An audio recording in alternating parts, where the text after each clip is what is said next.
It looks like we're already live. Hi everyone, thank you for tuning in. This is Mervel. Welcome to the YouTube channel. I appreciate every single one of you giving me your support, and I'm very thankful. Today I'm gonna come in here on this live real quickly to discuss with you some of the things and the way I've been feeling lately, especially following the Russian-Ukraine wars and what it could mean to us Congolese or African, generally speaking, in terms of investing back home. Um, if you guys follow my channel, you know I always encourage entrepreneurship in Africa, more particularly in the Congo. So obviously I'm in my uniform. My shift is about to start in a little bit, but I still got a little bit of the time that I can still use so I can have this conversation with you guys. Okay. One thing I wanted to focus on in today's life is I've learned a lot of things, and I'm not here to discuss with you because I'm not very good at international relations, but I watch politics, but I prefer not to discuss politics on my channel, right? For obvious reasons. Okay, but let me tell you this one thing, all right? This is very, very important. I appreciate the super chat right there on the comment section. Thank you so much. It really, really means a lot, and please continue to do more. I would really appreciate it. That will support the channel big time. Okay, guys, if you guys know me, I'm always about self-sufficiency, being able to, self-suffice yourself, so you don't want to depend. You don't have to depend on anybody.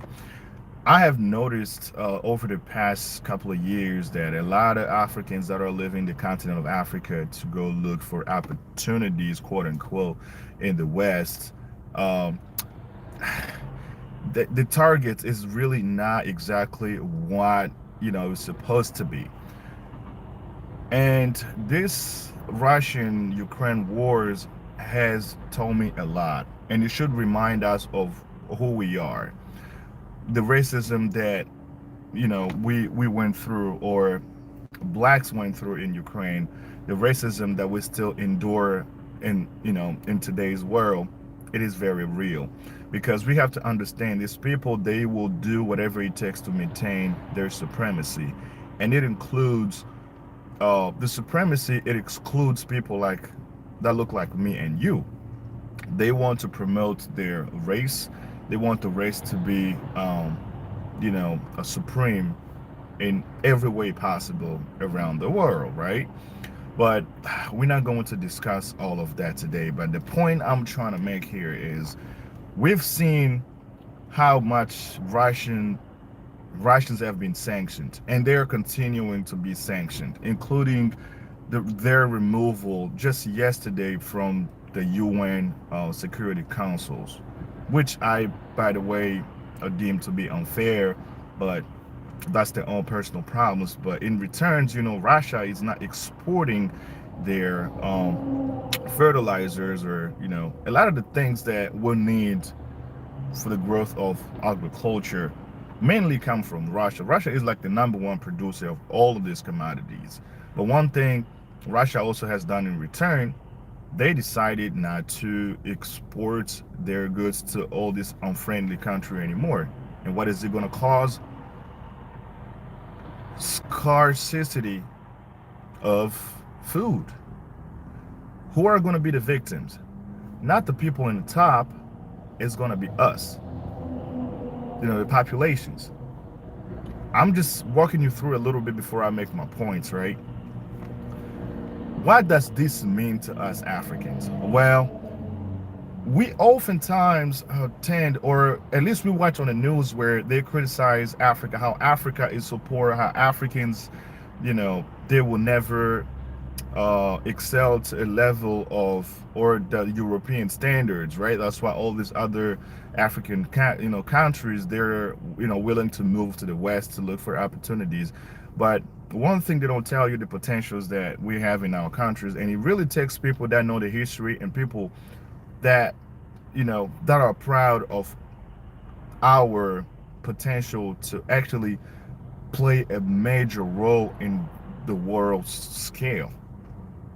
We play that role, except we don't receive credit for it. A lot of these natural resources is coming from Africa, but nobody ever wants to applaud and actually acknowledge African being one of the worst suppliers in terms of a lot of things. Congo, for instance, with all these electric cars, with the revolution of renewable energy, you need countries like Congo to step in and play a major role in the world. But unfortunately, our politicians or our political leaders, they're not really doing anything to actually have that acknowledgement around the world and give Africans the place that we deserve to hold, in a global scale.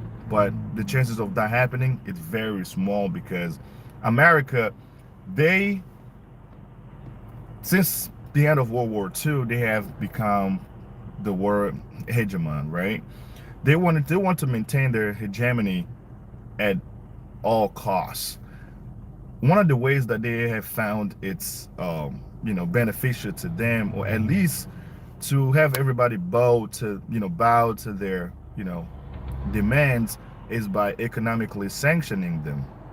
So if you are dealing with a partner, that have a weapon that they can use against you at any moment, they are in advantage and you are in disadvantage. But there are ways you can go around it. That's when us Africans come in. Remember, if whether you live in Europe, you live in America, like I do, the US dollar has decreased dramatically for the past couple of years. What I'm all I'm trying to tell you is take advantage when the currency is still valuable, because we are seeing the movement that are continuing to grow in the international community. You have countries that are against the U.S. Hegemony. They are against the U.S. supremacy, and they're against the sanctions, unjustified sanctions that America inflict upon all these countries that do not want to do what it wants. Okay, and these countries, they do really not like American leadership. When I'm talking about American leaderships, or generally the West, it includes America, France, Germany, Great Britain, Canada, Japan, Australia, and all these other countries. But basically speaking, those are the countries that constitute the international community. Even if you want to talk about the world, and the countries that do not want to do exactly what America wants, they're under economic sanctions, and it can be considered as economic warfare. These people, they do not care. They do not care whether you live or you die, as long as they get to maintain their hegemony around the world. But we are seeing a movement. This is always already happening, where you have, China, Russia, that are making strenuous efforts to bring down the value of US dollar. You have Saudi Arabia on the other side already considering trading their oil using the Chinese currency, right? All of these things happening at once. America, no matter how powerful they are, they cannot fight China and Russia at the same time. Their arrogance is going to actually cause them to lose their position of power in the future.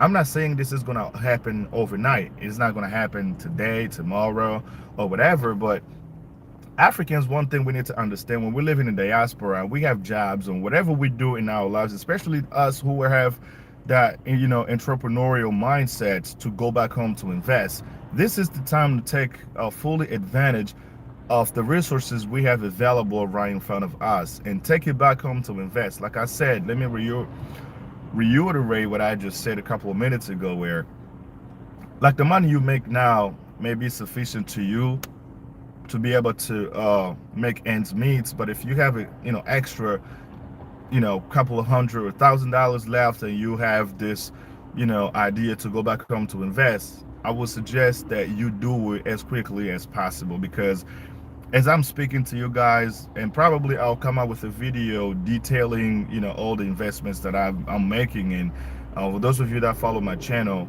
you know that I'm in the middle of building the pig barn, and it's going pretty well. Pretty costly, wise. I mean, at least based off of what I make. You know what I mean? But I'm going to break it all down to you so you can have a general idea, just in case in the future you decide to do the exact same thing that I'm doing right now, and this is really going to be very beneficial to you. And I'm kind of trying to put this video together, but I will come out with it after the construction is all over with, but I will still walk you through as the construction is taking place. But anyway, coming back to the video, what I'm trying to say is the currency. If you live in Europe, the euro still has its value, but the value of euros is not the same as it was, let's just say, 20 years ago. Like right now, look at what is happening in Russia right now because of all this country ganging up on Russia. Guess what Russia did is like, all right, if you want to continue to receive gas or oil from my country, you're gonna have to pay in our currency. So basically what's happening, they're telling you they're not going to do it, but they're still doing it anyway because the money gets transferred to a bank. That bank convert that money to the to the Russian currency and make the purchase for them, whether they like it or not. If you don't want to do it, they just shut off the gas. So literally speaking, their Russian currency, it's literally back to its value before, almost back to its value before it invaded Ukraine. You know what I'm saying? What they did there, because they knew their presence. You cannot cut off countries like Russia from playing the role it plays around the world without expecting any economic backfiring at the world. I mean, you just can't do that, or not. You just can't do it because they're the major player. They one of the most powerful country in the world, at least after World War II. You know what I'm saying? So now us African living in the diaspora, we can exploit this in our advantage. The advantage that we always have is having a home to go to. You may have a citizenship of wherever country you live right now, but whatever you decide to do, or let's just say in the future, these people say, well, we don't really want anybody that were not originally from here in our countries. You still will have a home to go to. I'm not saying that's what's going to happen. That sounds like a stupid thing to say, but considering all the treatment of black people in these countries, these things is possible. One day it will come. So take advantage to use the value of the dollar, the US dollar, the euro, or the pounds if you live in UK, to go back home to invest. Because keep in mind, the value of their currency that we know today may not be the same, or maybe 5 or 10 years from now, because there is huge movements, and these movements include one of the most powerful countries now in the world that are going against the US dollar. Before that transition happens, it's a perfect opportunity to start investing back home, because when that happens, during that transition, you will just be well off as you are today if you jump into the game way earlier. You know what I'm saying? And that's what I'm encouraging. That's what I'm advocating for. And that's exactly what I'm doing, because like I said, I would never ask you to do something that I wouldn't do myself.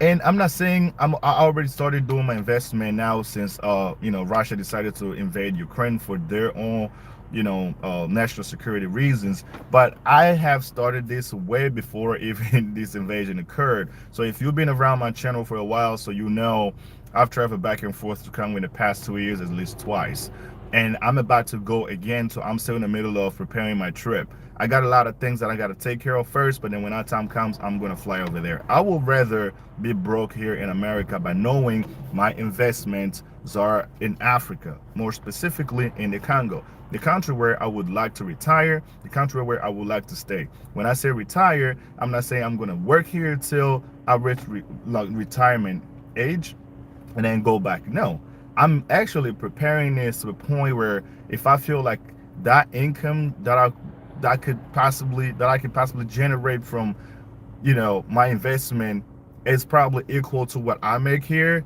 I'm not hesitating. I'm making a move. I'm moving back home, like straight up. I'm not even kidding about that, and that's going to happen.